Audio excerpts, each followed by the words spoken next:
পারিবারিক সামান্য মনোমালিন্য কখনো এত বড় দুঃস্বপ্নের রূপ নিতে পারে।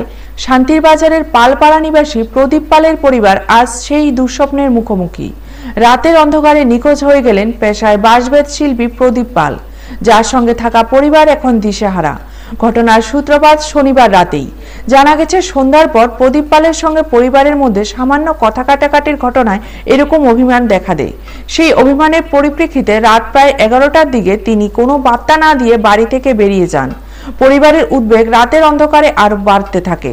একমাত্র ছেলে সুমন পাল এবং স্ত্রী সমু পাল সারা রাত এলাকায় খোঁজাখুঁজি করলেও প্রদীপ বাবুর কোনো হদিশ পাননি। নিখোঁজের কয়েক ঘন্টা পর আজ ভোর প্রায় 4টায় কাঞ্চননগর ব্রিজের কাছে একজন প্রতিবেশী তাকে শেষবারের মতো দেখেছেন। এরপর থেকে প্রদীপ পাল আবার লোকচক্ষুর আড়ালে অদৃশ্য হয়ে যান। স্ত্রী সমু পাল জানালেন, এর আগেও সামান্য মনোমালিন্য হয়েছে, কিন্তু প্রদীপ কখনো কোনো বার্তা না দিয়ে ঘর ছেড়ে যাননি। স্বামীর ফিরে আসার অপেক্ষায় কান্নায় ভেঙে পড়েছেন তিনি। আর বাবার চিন্তায় দিশেহারা ছেলে সুমন। স্থানীয়ভাবে খবরটি দ্রুত ছড়িয়ে পড়েছে। পরিবারের পক্ষ থেকে প্রশাসনের হস্তক্ষেপের আবেদন জানানো হয়েছে এবং সকলের সহযোগিতা চাওয়া হয়েছে।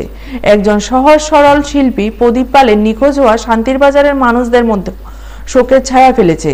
পারিবারিক দ্বন্দ্বের অন্ধকারে হারিয়ে যাওয়া একজন জীবনের প্রতি মানুষের করুণ প্রমাণ হিসেবে এই ঘটনার নজর কেড়েছে। ভিডিও রিপোর্ট, নিউজ তৎকাল 24।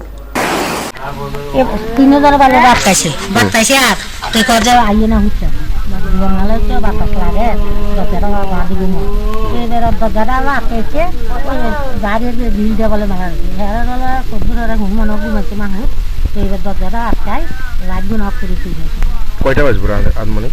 রাত 12টা 1টা গতকাল।